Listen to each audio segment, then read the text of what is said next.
आज हम देखेंगे कक्षा 10 से अध्याय 1 वास्तविक संख्याएं।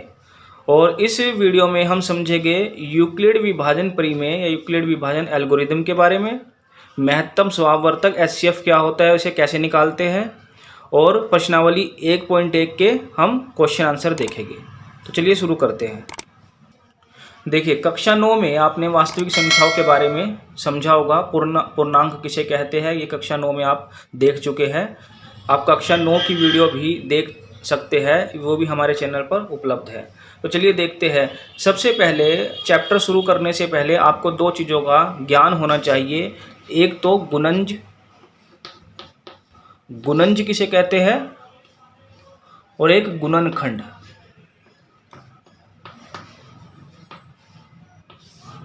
गुणज और गुणनखंड किसे कहते हैं। देखिए, गुणज क्या होते हैं। अगर आपको 7 के गुणज बोल दिया जाए कि 7 के गुणज क्या हो गए, तो 7 के गुणज क्या हो गए। 7 को गुना करेंगे 1 से तो 7, 7 को 2 से गुना करेंगे तो 14, 7 को 3 से गुना करेंगे तो 21। ठीक है ना। ऐसे ही 4 से गुना करेंगे, 5 से गुना करेंगे। तो ये क्या है, 7 के गुणज। ये क्या है, 7 के गुणज। 7, 14, 21। अगर आपसे बोल दिया जाए कि 21 के गुणनखंड क्या हो गए, 21 के गुणनखंड क्या हो गए, 21 को आप तोड़ दो, कैसे टूटेगा। 7 और 3, 7 या 21, 7 या 21 अभी किया ना। तो 7 और 3 इसके गुणनखंड है। ठीक है ना। गुणज क्या है, गुणज है जैसे 7, 14, 21 ये गुना हो गए। ठीक है ना, ये आपस में क्या हो गए, गुना होगी। गुणनखंड किसे बोलते हैं, ऐसी आपने ऐसी संख्या को तोड़ दिया, ऐसी संख्या से जो अपने पहाड़े के अलावा और किसी पर नहीं जाएगी, या तो ये 1 पे जाएगी या अपने पहाड़े पर ही कटेंगे। तो ऐसी संख्याओं में आपको उस संख्या को तोड़ना है जो संख्या आपको दे रखी है। वो क्या कहलाते हैं, गुणनखंड। ये क्या कहलाएंगे, गुणनखंड। किसके गुणनखंड है, ये 21 के गुणनखंड है। तो आपको ये समझ में आना चाहिए पहले तो चलिए अब देखते हैं यूक्लिड विभाजन एल्गोरिदम। देखिए, जैसे नाम से ही आपको पता लग रहा है कि इसमें विभाजन है, तो इसमें क्या होगा, विभाजन होगा। ठीक है, तो देखते हैं ये कैसे होगा। देखिए, आपको दो धनात्मक पूर्णांक दे दिए गए हैं, ए और बी। ठीक है ना। ए को बी से इस प्रकार विभाजित किया जाता है, विभाजित यानी भाग किया जाता है कि जो शेष फल है वो आर बचे, शेष फल आर बचे। अब जो ये शेष फल है ना, ये तो या तो 0 के बराबर होना चाहिए। ठीक है ना, या तो ये 0 के बराबर होना चाहिए, या फिर ये b से क्या होना चाहिए, छोटा होना चाहिए।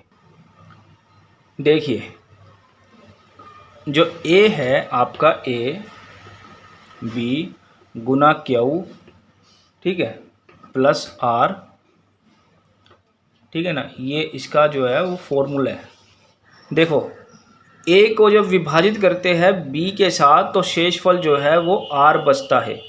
अब जो ये r है वो 0 के या तो बराबर होना चाहिए या 0 से बड़ा होना चाहिए। कौन सा, r।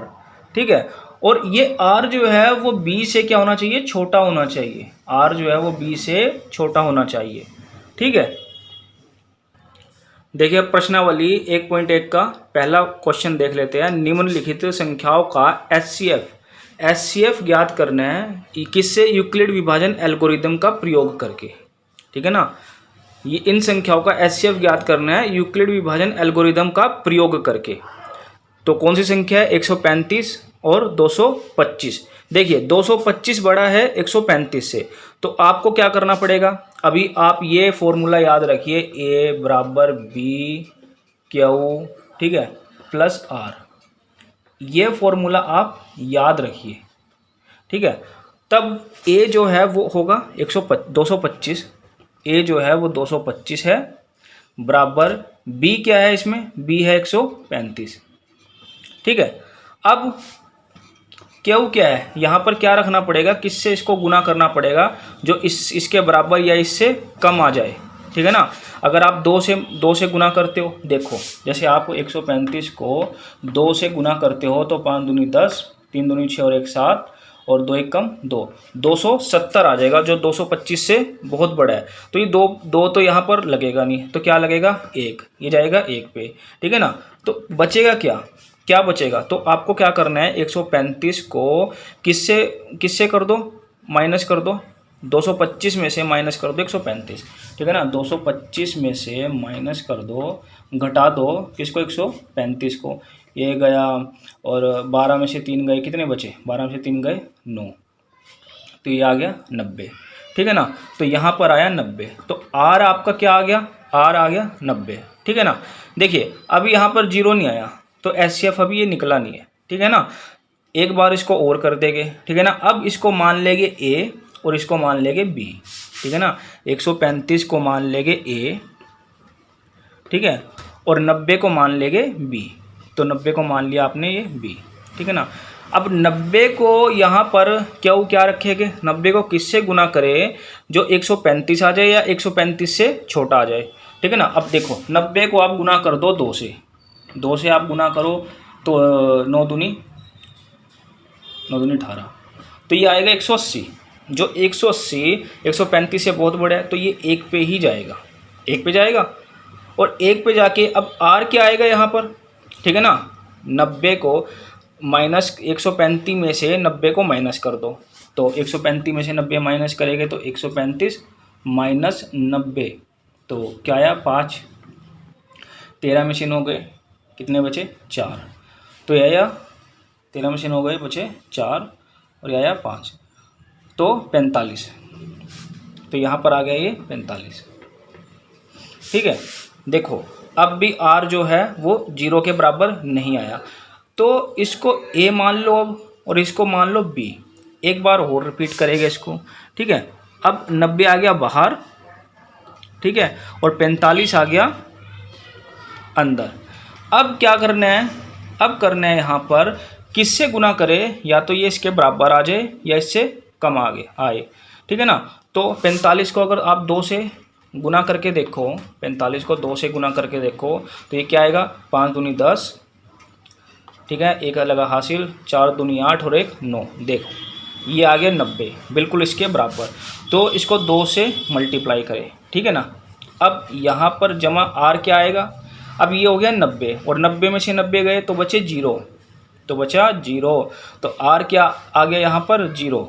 तो आपको जो एचसीएफ मिल गया वो मिल गया क्या, 45, ठीक है ना। जो एचसीएफ मिल गया एचसीएफ, ठीक है, वो किसके बराबर है, 45 के बराबर है एचसीएफ, ठीक है ना। ये एचसीएफ किसके बराबर है, 45 के बराबर है, और ये एचसीएफ किसके है, इन दो संख्याओं का एचसीएफ। आपने यूक्लिड विभाजन का प्रयोग करके दो संख्याओं का एचसीएफ पता कर दिया जो 45 के बराबर है। आप इसको नोट कर लीजिए।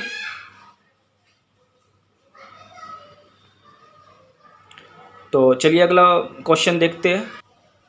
तो देखिए दूसरा क्वेश्चन और तीसरा क्वेश्चन बिल्कुल सेम ऐसे ही है, ये आप निकालिए और कमेंट में इसका आंसर बताइए, इसका आंसर क्या आएगा, इसका एचसीएफ क्या आएगा और इसका एचसीएफ क्या आएगा, ठीक है।